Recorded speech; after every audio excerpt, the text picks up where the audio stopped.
The summer heat pressed down on Manhattan like a heavy hand, turning the streets into rivers of shimmering asphalt and restless movement. Afternoon light slanted hard between the towers, carving sharp shadows across sidewalks where crowds flowed past coffee carts, impatient taxis, and storefronts that promised everything money could buy. The city breathed with its usual rhythm, loud, relentless, and indifferent to the small dramas unfolding in its corners. Marco Santoro stepped through the iron-framed doors of a private establishment on the Upper East Side, the kind of place without a sign, where entry required more than wealth. It demanded recognition. The building itself was old stone, darkened by decades of rain and exhaust, with narrow windows that revealed nothing of what happened within. He moved with the unhurried precision of a man who had long ago learned that speed was for the desperate. His suit was charcoal, tailored to fit without excess, the fabric catching light only when he moved. His shoes were Italian leather, polished to a dull shine that suggested expense without advertisement. On his left hand, a gold ring bearing a family crest caught the sun briefly before disappearing back into shadow. He paused on the top step, eyes scanning the street with the practiced awareness of someone who had spent years reading danger in the tilt of a head or the lingering of a gaze. A black Maserati idled at the curb, engine purring low. Rocco sat behind the wheel, silent and watchful, his thick frame filling the driver's seat like a monument. Marco gave him a slight nod, then turned to navigate the crowd. The sidewalk was thick with tourists and businessmen, all moving with the fractured attention of people who believed themselves safe. Marco slipped between them, his presence somehow both visible and easily overlooked. He had perfected that balance over years, the art of being seen without being remembered. His phone buzzed once against his ribs. He ignored it. Whatever required his attention could wait. Timing, he had learned long ago, was about patience as much as precision. He had just stepped off the curb when a small body collided with his side. The impact was light, barely enough to shift his weight, but his instincts flared immediately. His hand moved to his chest, fingers brushing the inner pocket of his jacket where his wallet should have been. Empty. He stopped mid-stride, turned, and caught a flash of movement. A dark hoodie, small frame, quick feet disappearing into the crowd like smoke. Marco's expression didn't change. No anger twisted his features, no shout escaped his lips. He simply watched the direction she had gone, calculating distance and trajectory with the cold efficiency of a man who had hunted before. Then he moved. His stride was long and deliberate, cutting through the sidewalk traffic with an economy of motion that made obstacles seem to part for him. The girl ahead was fast, nimble in the way only children raised on hard streets could be. She ducked around a vendor selling pretzels, slipped past a cluster of teenagers taking photographs, and turned sharply into a side street. Marco followed, his breathing steady, his focus absolute. He didn't run. He pursued. The side street narrowed into an alley lined with fire escapes and dumpsters, the kind of passage the city tried to forget. The girl glanced back once, her eyes wide and dark beneath the shadow of her hood, and Marco saw something flicker there. Not defiance, not cruelty, just calculation. She was measuring him, deciding if he would follow or give up like so many others probably had. He gave her no answer, only kept coming. She took a hard right into a loading bay, scrambling over a pile of discarded pallets with the grace of someone who had navigated worse. Marco vaulted the same obstacle without breaking stride, his hands steady, his breathing controlled. The alley opened into a narrow dead end behind a bodega, brick walls rising on three sides, too high to climb. The girl spun around, chest heaving, and for the first time since the chase began, she had nowhere left to run. Marco stopped 10 feet away, hands loose at his sides.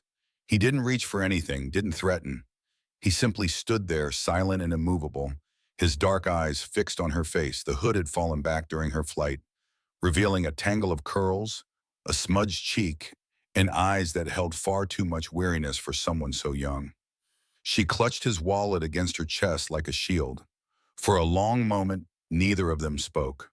The city noise faded into the background, leaving only the sound of their breathing and the distant hum of traffic. Marco tilted his head slightly, studying her.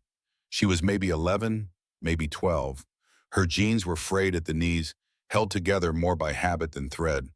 One sandal was broken, the strap dangling uselessly. There was a thin scar on her forearm, recent enough to still be pink. "You picked the wrong pocket," Marco said finally, his voice low and even, barely louder than a conversation across a dinner table. There was no anger in it, no threat, just statement. The girl said nothing. Her fingers tightened on the wallet, but she didn't look away. She was bracing for something, he realized, waiting for the blow, the shout, the violence. He had seen that posture before in people who had learned to expect the worst. "I could make one call," he continued, still in that same quiet tone. "You'd be gone before sunset." Her breath hitched, but she held his gaze. Marco noticed the way her shoulders squared despite the trembling in her hands, the way she positioned herself as if ready to take whatever came. Brave, he thought. Foolish, but brave. "What do you need it for?" he asked, and this time there was something different in his voice. Not softness exactly, but curiosity. The question seemed to catch her off guard.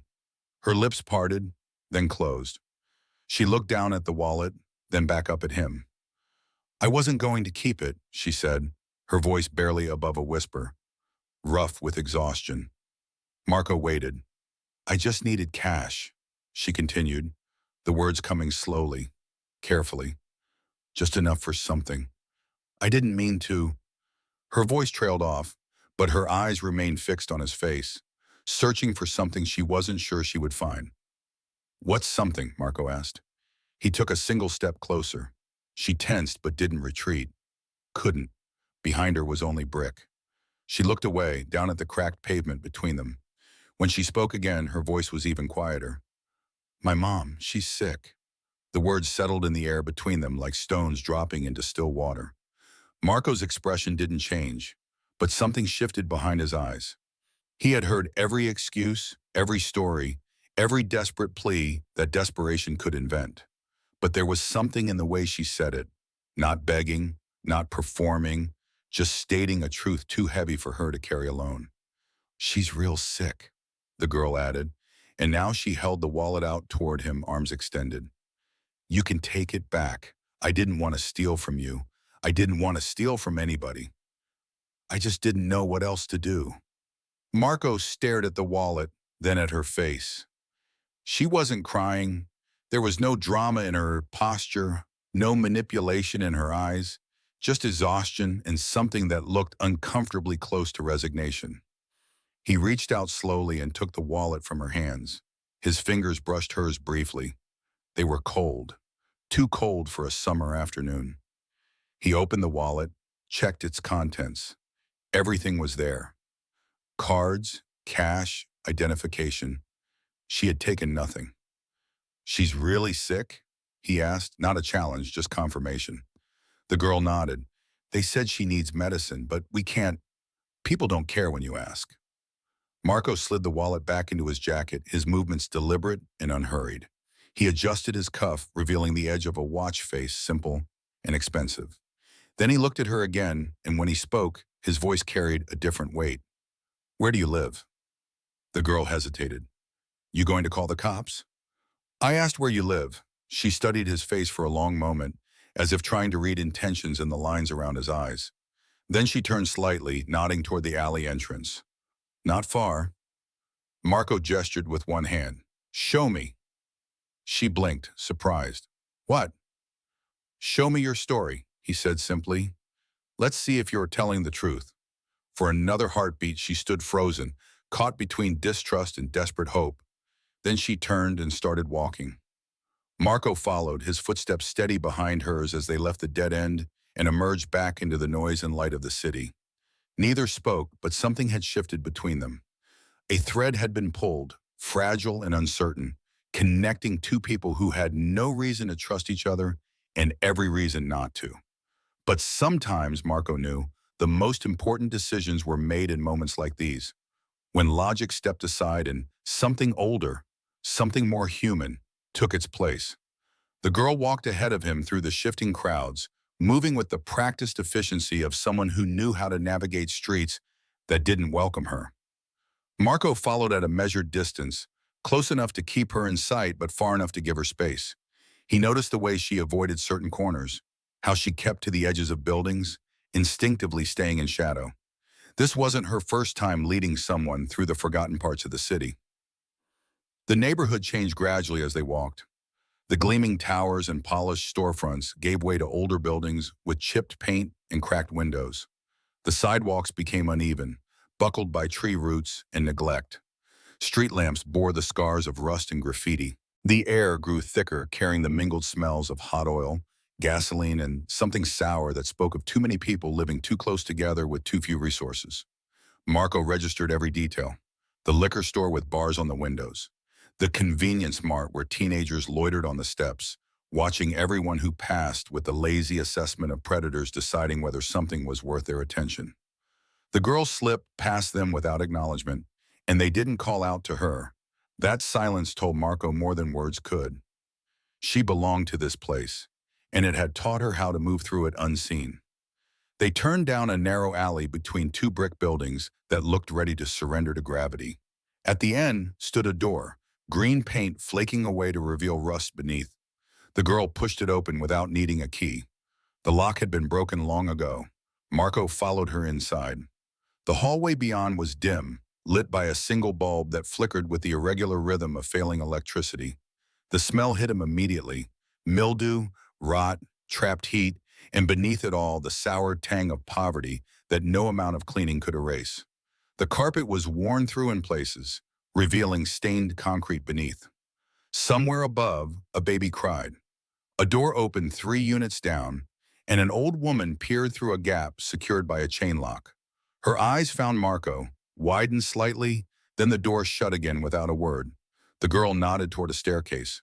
The elevator beside it was clearly defunct, its doors held open by a piece of wood wedged into the track. "Third floor," she said quietly. They climbed. Each step groaned beneath their weight. The walls were covered in layers of paint that had bubbled and peeled over the years, revealing different colors beneath like geological strata. By the time they reached the third landing, Marco's breathing was steady, but the air itself felt heavier, stale, and unmoving. The girl stopped at a door marked with a paper star, the tape curling at the edges. She pushed it open and stepped inside. Marco followed, ducking slightly through the low doorframe. The apartment was small, not cozy small, but suffocating small. 3 paces wide, with a ceiling that seemed to press down and walls stained dark at the corners where moisture had seeped through during countless winters. A fan turned slowly in one corner, its blades clicking with each rotation like a countdown. There were no pictures on the walls, no decorations, just the bare necessities of survival. A mattress on the floor, a table propped up on one side by a stack of magazines, and in the far corner, slumped in a worn armchair, a woman. Marco's eyes went to her immediately. She wasn't sleeping. Her breathing was too shallow, too irregular. Her skin gleamed with sweat despite the fan's efforts, and her hand twitched occasionally with small, involuntary movements. Her hair was damp, plastered to her forehead in dark coils. She wore a thin cotton dress that had been washed so many times the pattern had faded to ghost shapes. Everything about her spoke of a body pushed beyond its limits. The girl dropped to her knees beside the chair, pulling a crumpled cloth from a bowl of water and wiping her mother's face with a gentleness that made something tighten in Marco's chest. The gesture was practiced, routine, the kind of care that came from repetition rather than instruction. "She's been getting worse," the girl said, glancing back at Marco. "The fever started yesterday, but she ran out of her pills 3 days ago." Marco stepped closer, his eyes taking in the rest of the room now. A box fan, an empty bottle of Tylenol, a plastic pharmacy bag with a crumpled receipt. On the table, a small notebook lay open, filled with careful handwriting that tracked medications, times, symptoms. Someone had been trying desperately to manage an illness that required far more than good intentions. He looked at the woman again. Her chest rose and fell with effort. There was a small adhesive patch visible at the collar of her dress, medical grade but old and peeling at the edges. "She had a heart episode," the girl explained quietly, following his gaze. "Back in February, they gave us a month's supply of patches, said it would help stabilize her rhythm, but they told us we'd need to get refills on our own." She paused, her voice dropping even lower. "No insurance. Too expensive." She didn't sound angry, just tired, resigned, like someone who had stopped expecting the world to make sense or be fair. Marco pulled out his phone, already scrolling through his contacts. "I'll make a call," he said. "We'll get help here." The girl's head snapped up, eyes wide. "No, please. She doesn't want to go to the hospital. She said they'd just leave us with more debt. They already turned us away once." Marco stopped, his finger hovering over the screen. "They turned you away?" The girl nodded. "We tried last month when she couldn't breathe. We waited 6 hours in the ER. Then they told us we needed to see a specialist. We couldn't pay the consult fee up front, so they gave us Tylenol and told us to follow up with primary care." She looked at her mother, then back at him. "We don't have primary care." Marco stared at her, something cold and sharp moving through his chest. He had seen injustice before, had been part of systems that operated outside the law, but this was different. This was a child watching her mother die because bureaucracy valued paperwork more than life. Before he could respond, the woman, Angela, coughed. It was a harsh, dry sound that rattled in her chest like stones in a can. Her body jolted once, then went slack. The girl leaned in immediately, shaking her gently. "Mama," she whispered, voice tight with panic. "Mama, wake up." No response. Marco was already dialing. When the operator answered, his voice was calm, controlled, carrying the kind of authority that didn't allow for questions. "Medical emergency. Unconscious female. Possible cardiac distress. Third floor." He gave the address, then ended the call and moved toward the woman, his fingers finding her neck, searching for a pulse. It was there, weak, irregular, but present. "She's alive," he said, looking at the girl. "They're coming." The girl clutched her mother's hand, her voice breaking. "She does this sometimes, but she always wakes up. Please, she has to wake up." Marco knelt beside them, one hand resting on the girl's shoulder. "What's your name?" he asked quietly. "Matilda," she whispered. "Matilda, listen to me. Your mother is strong. She's fought this long because of you. She'll keep fighting." In the distance, sirens began to wail, growing louder. Marco stayed where he was, his presence solid and steady beside this child who had stolen from him less than an hour ago, and who now represented something he couldn't quite name. Not obligation, not pity, but something closer to recognition. He saw in her desperation something he understood, the refusal to surrender even when every rational calculation said the fight was lost. The sirens grew closer and Marco made a decision. Not with words, not with grand gestures, but with the simple act of staying. Of not walking away when walking away would have been easier, safer, more rational. He had spent his life making calculated choices, weighing risk against reward, survival against sentiment. But sitting in that stifling room, watching a child beg her unconscious mother to breathe, he chose something different. He chose to care. The ambulance arrived with a chaos of red lights and urgent voices. Two paramedics burst through the door with a stretcher, their movements efficient and practiced. One knelt beside Angela, checking vitals while barking questions Marco answered with clipped precision. The other unrolled equipment, preparing for transport. Matilda refused to let go of her mother's hand. "Please be careful," she kept saying, her voice cracking. "Please don't let her die." One of the paramedics, a tall man with kind eyes, looked down at her. "We'll do everything we can, sweetheart." They lifted Angela onto the stretcher. Her arm fell limply to the side, and Matilda gently tucked it under the sheet, her fingers trembling.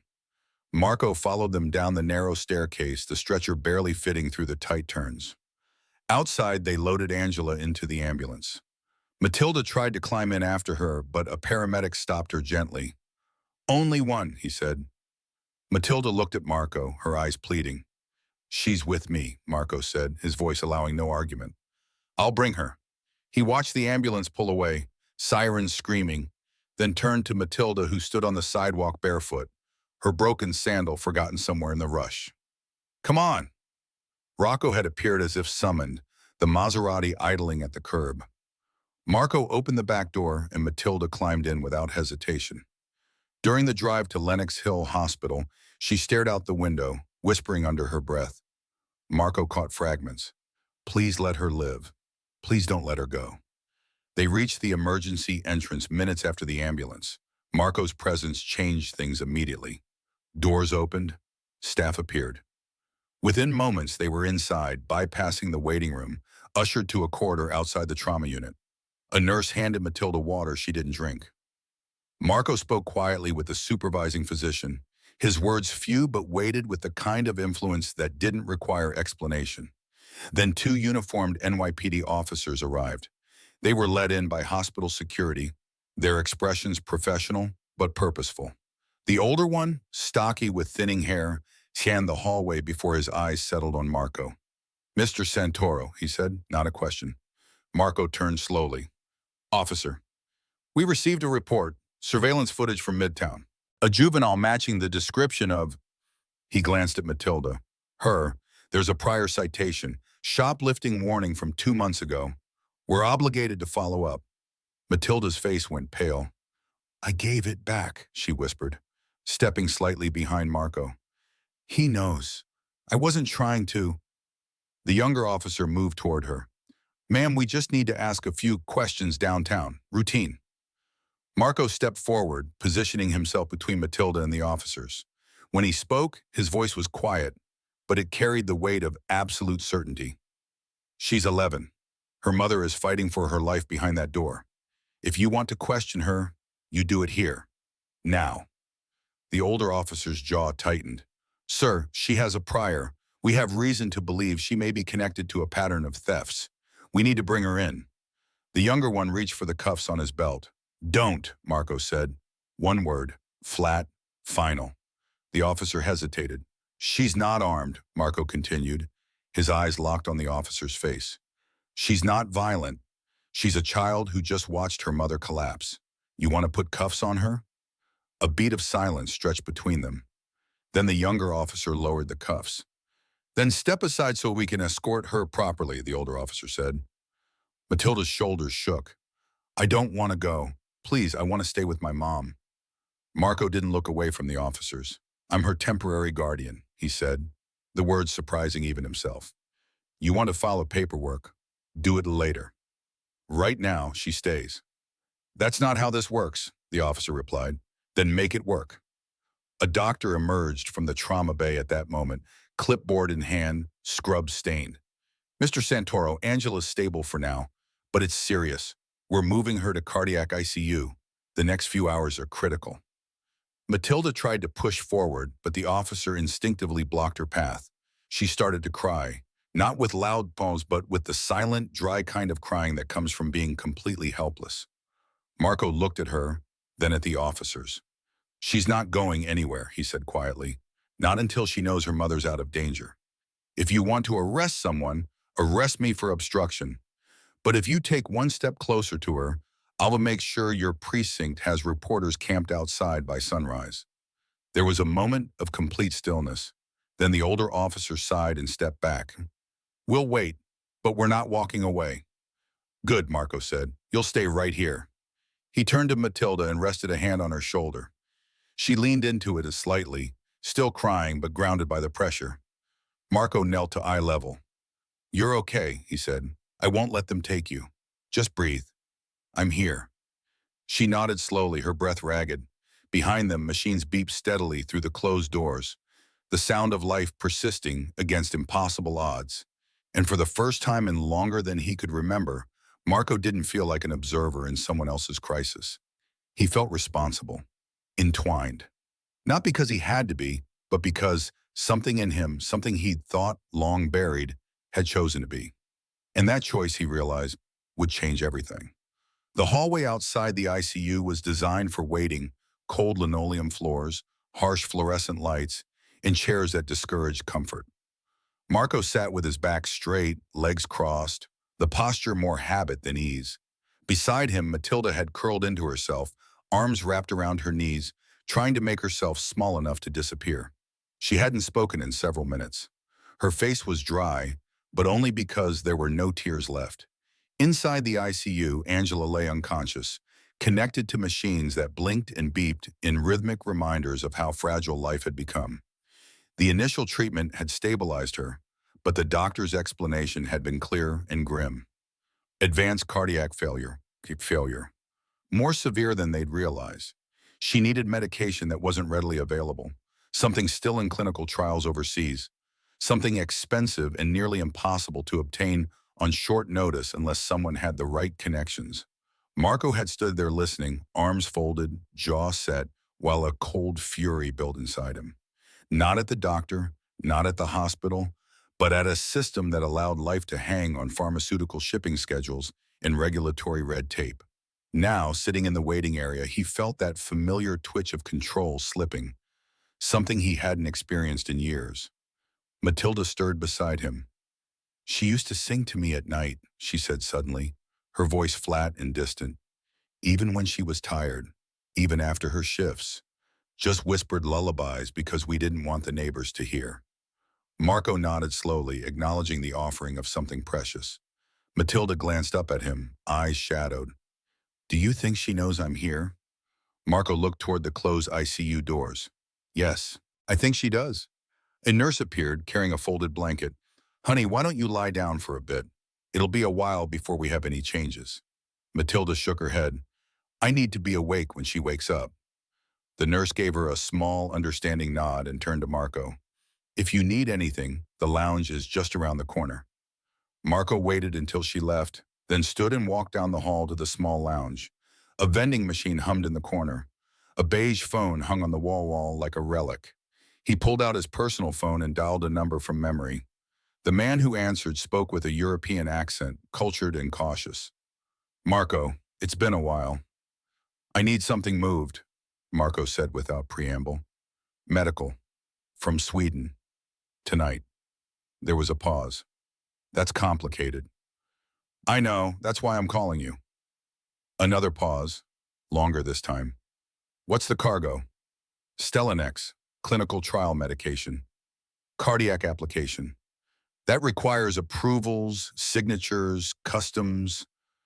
"I don't care what it requires," Marco said, his voice quiet but edged with steel. "Get it on a plane. I'll handle the rest on this end." "Marco, if this goes wrong..." "It won't. Do it." Silence, then a soft exhale. "For you, but you'll owe me." "Put it on my account." Marco ended the call and stood there for a moment, staring at the phone in his hand. He had spent years building a network of favors and debts, connections that stretched across oceans and through shadows. He had never used them for something like this. But he would now. When he returned to the hallway, Matilda was asleep, or trying to be. His jacket was wrapped around her shoulders like a blanket. He sat down beside her, closer this time, and watched the red numbers on the clock above the nurse's station crawl forward. Hours passed. Marco made more calls, speaking in low tones, pulling strings, bypassing systems that weren't meant to bend. He arranged legal paperwork to establish himself as Matilda's emergency proxy guardian. He called in favors from lawyers, from hospital administrators, from people who understood that when Marco Santoro asked for something, there was usually a very good reason. When Matilda stirred, he was there. When she asked about her mother, he answered honestly. And when she finally looked up and asked the question he knew would come, "Are we going to lose her?" He didn't offer false comfort. He reached out, took her hand, and said, "Not if I can help it." And for the first time, she believed him. Not because of his money or his influence, but because in the cold, antiseptic quiet of that hospital corridor, he had chosen to stay, to listen, to care, not from obligation or guilt, but from something harder to name, something that whispered that if he didn't fight for this child, then what did all his power mean? The call came at 3:17 in the morning, sharp and jarring, breaking the fragile quiet. Marco had drifted into a half-sleep, one hand still loosely near Matilda's arm. He jolted upright as the nurse answered the wall phone, her eyes flicking toward him. "Mr. Santoro, they need you in the ICU. It's urgent." He stood, heart already racing, and touched Matilda's shoulder. "Stay here, Victor." But Matilda was awake, eyes wide. "Is it my mom?" The nurse hesitated. "Come with me." They followed her down the corridor. When they reached the ICU command center, the lead physician was waiting, scrubs damp with effort, exhaustion carved into his features. "She's entering cardiac distress," he said immediately. "We've done everything protocol allows, but her heart rhythm's deteriorating. We're at a point where we either watch her slip away or we take a chance. He paused. That drug you arranged, Stellenex. It arrived an hour ago, but it hasn't been cleared for emergency cardiac use in this country. If we administer it, we'll need to stop her heart momentarily and restart under controlled conditions. That's high risk in someone as compromised as she is. Marco's mouth was dry. And if we don't use it, she won't survive the night. Silence stretched thin. The doctor turned his tablet toward Marco. We need consent, legal release. The hospital won't touch it unless we have it in writing. She's unconscious. That leaves you as the emergency proxy. Marco stared at the screen. Blank fields and signatures. A digital line between life and liability. His hand hovered above the stylus. Wait, Matilda whispered, stepping forward. If it's the only way, why are you hesitating? Her gaze was on Marco now, not angry, but imploring. He looked at her, and for the first time in years, he wasn't sure what to say. If Angela died because of the drug, it would be on him. His decision, his responsibility. I've seen this before, he said quietly. People make desperate choices. Sometimes desperation isn't enough. Matilda's lips trembled. She didn't want to go to the hospital because she knew we couldn't afford it. She told me to be strong, to find a way. She gave up asking for help years ago. But I didn't. I found you. Her voice broke. You said we had a chance. You said we could try everything. Please don't let her down now. Marco felt something sharp twist in his chest.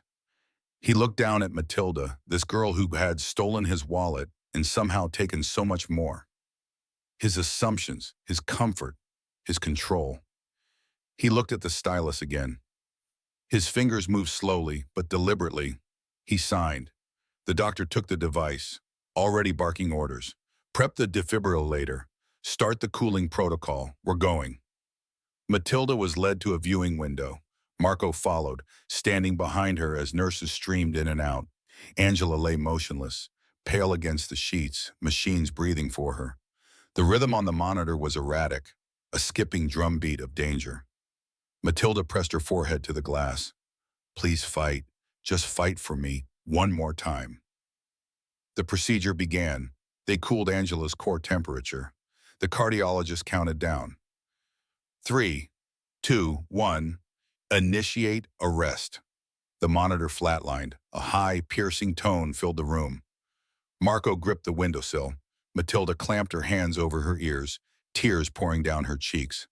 Stellenex administered, the doctor called. Begin countdown for reactivation. Seconds passed like stones dropping into water. Slow, heavy, echoing, clear. The defibrillator paddles met Angela's chest. First jolt, no change. Second jolt. The tone wavered. Third time, the monitor beeped. Faint, uneven, but there.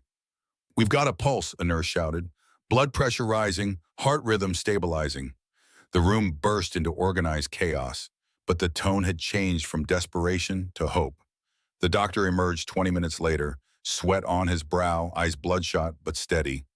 She's not out of the woods, but she's responding. The drug bought us time. Marco looked down at Matilda, who looked up at him, eyes red but wide. He didn't say anything. He simply extended his arm.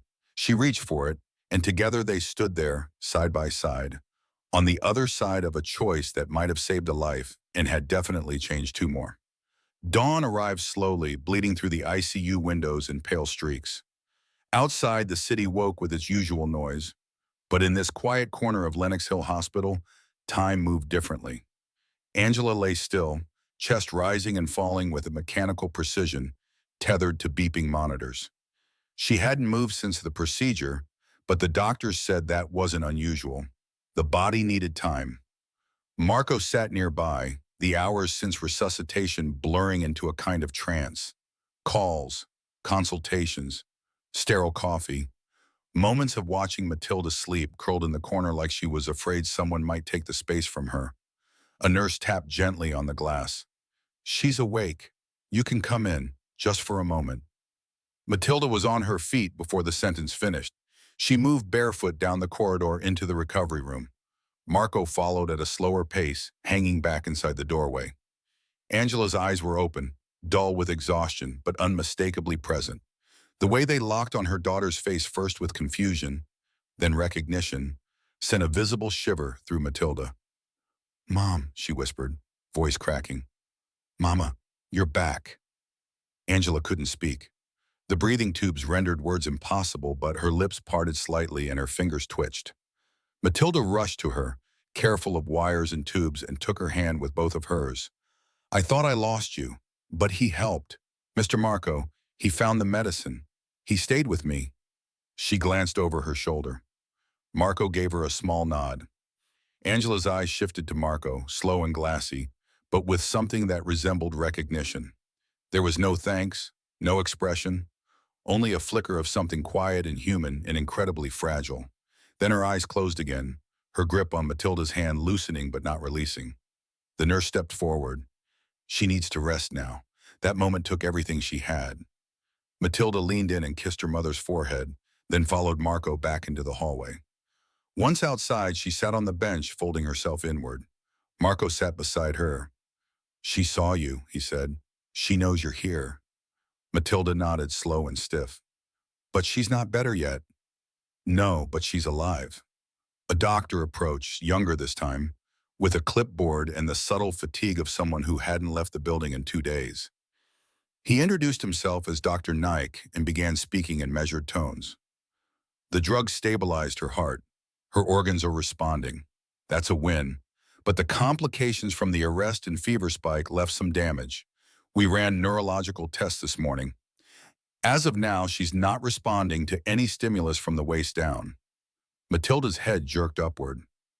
"What does that mean?" "It could mean temporary paralysis. The nerves may still be in shock. But we're also looking at potential spinal trauma. We'll run MRIs to confirm. For now, we have to treat it seriously." Matilda's eyes filled. "She won't be able to walk." "We don't know yet. Recovery could take time. Physical therapy, long-term care. She's going to need help." The words hit harder than any diagnosis. After the terror and the miracle, there was still the long road of reality. When the doctor left, Marco pulled out a small notepad. "I've been making calls. There's a rehabilitation center in Westchester. One of the best. Quiet, private. I've already reserved a room." Matilda looked at him confused. "But we don't have money for that." "You don't need it." "But what happens after that? Where do we go? We don't have a place anymore. If Mama can't work again, how are we supposed to live?" Marco stared at the floor, then lifted his gaze to hers. "That's something I'd like to talk to your mother about. But if she agrees, I'd like to help with more than just the hospital. I have space, too much of it, and I've spent years building things for people who already had everything. I think it's time I built something for someone who actually needs it." Matilda didn't answer. She just looked at him, really looked. After a long moment, she reached over and took his hand. Not with gratitude, not even hope, just connection. Real, quiet, and full of meaning. They sat like that for a long while, two people bound by something that hadn't existed days earlier. A shared battle, a shared fear, and now maybe the first thread of a shared future. The private van eased down the tree-lined driveway, tires hushed against gravel, morning sun painting long shadows across the front steps of Marco's estate. The house rose before them, stone and iron, beautiful but not ostentatious. Old money rendered in architecture, the kind of place where wealth had been spent quietly. Angela sat upright in the back seat, hands folded in her lap, eyes alert despite exhaustion. Her wheelchair was secured beside her. Matilda sat close, watching her mother as if afraid she might vanish again. No one spoke. The moment carried its own weight. When the door opened, Matilda stepped out first, then helped guide the wheelchair down the ramp with careful precision. Marco waited, holding the door wide, not rushing, simply standing as Angela took in the sight before her. "This can't be where we're staying," Angela murmured, voice still rough from medication. Marco nodded slowly. "It's home, for as long as you want it to be." Inside, the scent of lemon and old wood lingered, clean and lived in. The foyer opened into a wide hallway bathed in soft amber light from wall sconces. A nurse greeted them gently, taking Angela's medical bag. Another staff member wheeled essentials toward the guest suite Marco had prepared. Lowered bed, accessible bathroom, sunlight through south-facing windows. But Angela's eyes weren't on the decor. They were fixed on her daughter, then on Marco, her expression hard to read. Dinner that evening was quiet, not tense but new. The dining room held the clink of silverware and soft rustle of fabric. Angela ate little. Matilda talked more than usual, filling silences with comments about the soup, the garden visible through the window. Marco answered softly, politely, but there was something between Angela and him, respectful yet guarded. She refused help adjusting her wheelchair. She insisted on reaching the water pitcher herself.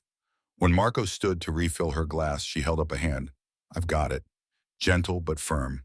He sat back without a word. Later that night, after Angela had been helped into bed and the house quieted, Marco remained in his study. Amber light from his desk lamp pulled across papers he wasn't reading. That's when he heard soft footsteps. Matilda stood in the doorway holding a glass of milk. "Can I sit?" Marco gestured to the armchair. She climbed into it, curling her legs beneath her. "I wanted to say something, not because I'm supposed to, because I need to." Marco waited. "I'm sorry I stole from you. Really sorry. Not just because it was wrong, but because you didn't deserve it. You were just walking, and I took from you like it meant nothing.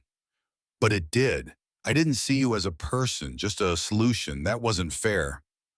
Marco's throat tightened. "I thought if I could just get money fast, I could fix everything. But I didn't think what it would cost someone else. And still, you helped. You didn't make me feel like trash. You stayed. You saved her. You saved us." Silence stretched. Then Marco leaned forward. "Matilda, I've had people steal more than money from me with contracts and handshakes. None of them ever says sorry. You did. That matters." She looked at him, eyes wet. "You still trust me?" "I do now, because trust isn't about never making mistakes. It's about what you do after." She nodded quietly. "I want to be someone you're proud of." Marco smiled, soft and genuine. "You already are. You've been braver in the past week than most people are in a lifetime." The next morning, early light filtered through gauzy curtains. Angela sat by the window in the guest suite, wrapped in a shawl, watching wind play through the garden. Marco entered carrying 2 cups of tea, hesitating before setting one beside her. She nodded thanks, then gestured for him to sit. For a while they watched the trees. Then Angela cleared her throat. "I used to pray, every night, not for miracles. I knew better. Just for a crack of light, some kind of kindness. After a while I stopped. Didn't think anyone was listening anymore." She turned to face him. "But then you showed up. I know that might sound foolish to someone like you. But to me, you were the answer. The thing I couldn't imagine but still begged for." Marco tried to downplay it, but Angela raised her hand. "Don't. Let me say it. You didn't just save my life. You gave my daughter back her hope. I will never be able to repay you, but I will remember it every day I'm still breathing." Marco looked at her, words catching. He placed his hand gently over hers. She let it stay. That afternoon, Matilda taped a piece of paper to the refrigerator. Hand-drawn, rough around the edges, but vibrant. 3 stick figures, one in a wheelchair with a big smile, one with curly hair holding a flower, one tall figure in a dark suit standing between them. Above it, in uneven handwriting, "Home." Marco found it later, paused in front of it longer than he meant to. He didn't move it, didn't comment, just stood, eyes stinging, letting that single word sink into places he hadn't visited in years. For the first time in decades, the house felt lived in, warm, like something was growing, slowly and unexpectedly, into something real, something worth keeping, something that maybe looked like family. The mornings had taken on a rhythm, not routine yet, but something close. Angela would be wheeled into the sunroom just past 8, dressed in soft tones, hair brushed by Matilda, who took the task more seriously than anything else. She'd sit near the window overlooking the garden where birds flitted between branches. Marco would arrive shortly after, coffee in hand, dressed more casually these days. Sleeves rolled, no tie. They didn't speak much early on.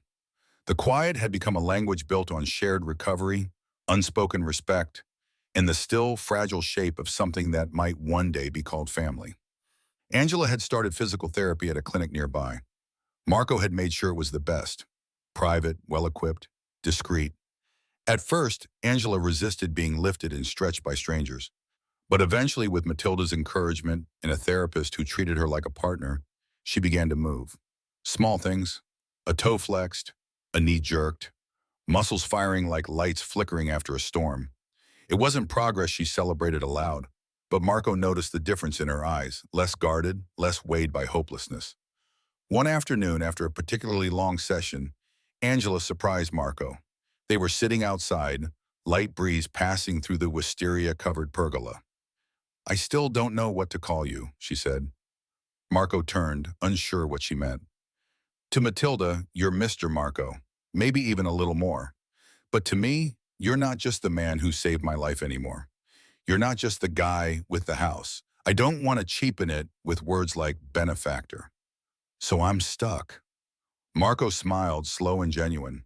"Then don't call me anything yet. Call me what feels true when you're ready." Angela nodded. "That might take a while. I'm not going anywhere." Meanwhile, Matilda had started school again. A private academy nearby, recommended by one of Marco's contacts. Good school, bright spaces, small classes. But Matilda didn't slip into it easily. She was quiet, careful. She wore clothes too plain for the designer-clad crowd and spoke with softness that came from too many years of listening instead of being heard. One day she came home silent, eyes downcast. Angela knew something had happened. Later, Matilda admitted a boy in class had called her a charity case, asked if the man who bought her was her new dad. The words cut deeper than she let on. Angela was livid, but she saw the wear in her daughter's shoulders. That night, she tried to talk to Marco, not anger, but fear. Fear that this life was still on loan, that it could be revoked by whispers from people who never knew what it meant to survive. Marco listened carefully. Then he asked Matilda to join him in the garden. They sat by the small fountain, where koi drifted lazily below the surface. "You're not here because I felt sorry for you," Marco said. "You're here because I saw you. Because you and your mom showed me something worth holding on to. I don't care what some kid says. I care what you believe about yourself. And what I believe is that you belong here. Not as a guest, not as a favor. As family." She nodded slowly, wiping her eyes, then she leaned her head against his shoulder. They stayed like that for a while. A few weeks later, Matilda asked if she could plan something special. A small garden lunch for classmates. Angela was skeptical, but Matilda insisted. "If they can see us here, maybe they'll see more than what we were. Maybe they'll see what we're becoming." Marco helped set it up. Picnic tables, flower arrangements. He even baked lemon cake himself, something he hadn't done since his mother was alive. Angela, at Matilda's insistence, wore a soft green dress and had her hair styled. When she wheeled into the garden, sunlight catching her cheekbones, she didn't look like a patient. She looked like a woman coming back to herself. When the children arrived, Matilda welcomed them with shy pride. "This is my mom. She's the strongest person I know." Then she turned to Marco. "And this is Marco. He's family." Angela watched the words land. They weren't scripted. They were real. She felt them settle somewhere deep between the ache of loss and the warmth of hope. Later that night, after dishes were cleared and Matilda was asleep, Angela rolled into the kitchen where Marco was finishing tea. "I used to think needing someone meant weakness, that depending on anyone meant I'd failed. But now I think maybe real strength is knowing when to lean, when to let someone catch you." She paused. "I just want to say, I see you too." Marco turned, eyes soft. "We all need saving sometimes. Doesn't mean we're broken. Just means we're human." Angela smiled, not polite, real. One with edges and history and light. The house, once filled only with echoes, now pulsed with something slower, deeper. Healing wasn't a straight line. Some days were harder. Angela still had pain. Matilda still doubted. Marco still questioned if he was doing enough. But together, in this patchwork family built from accident and grace, they found something neither wealth nor survival alone could offer. They found a new beginning.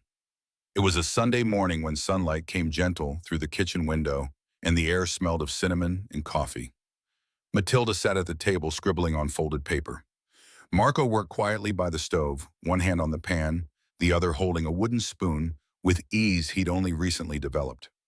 Angela was nearby, hair pulled back, a book open on her lap, though she hadn't turned a page in 5 minutes. Her gaze rested on the two of them moving together in a rhythm she hadn't expected to find so ordinary, and that made it feel miraculous. Marco slid eggs onto a plate, glanced toward Angela. "You hungry?" She lifted her eyes, smiled faintly. "More than I thought I'd be." He set the plate before her, added toast and berries, then turned to Matilda. "And yours." The girl beamed. Angela watched them, chest warm. She still had pain, sometimes sharp, sometimes dull. But that morning, it didn't define her. It wasn't just medication or therapy. It was the way the silence had changed. It used to echo. Now it hummed with life. Later that afternoon, Marco found himself on the back patio pruning rose branches. He wasn't particularly good at gardening, but it helped calm his thoughts. Matilda joined him, flopping onto the bench edge. "Are we staying here forever?" she asked without looking up. "Do you want to?" She nodded. "Yeah, but I wasn't sure if you wanted us to, like for good." Marco set the clippers aside, turned to face her. "Matilda, there's no until in this house. There's just if we want to build something together." "And I do." She blinked, smiled wide, then hugged him without warning. Fast, tight, full of everything a child couldn't say aloud. That evening, after Matilda went to bed, Marco made tea and carried 2 mugs into the living room. Angela was by the fireplace, blanket across her lap, eyes closed. When he approached, she opened and timid them. "I've been thinking about something. I don't want you to feel like you're staying here because you have to. I want you both here because this feels like home, if you want it to be."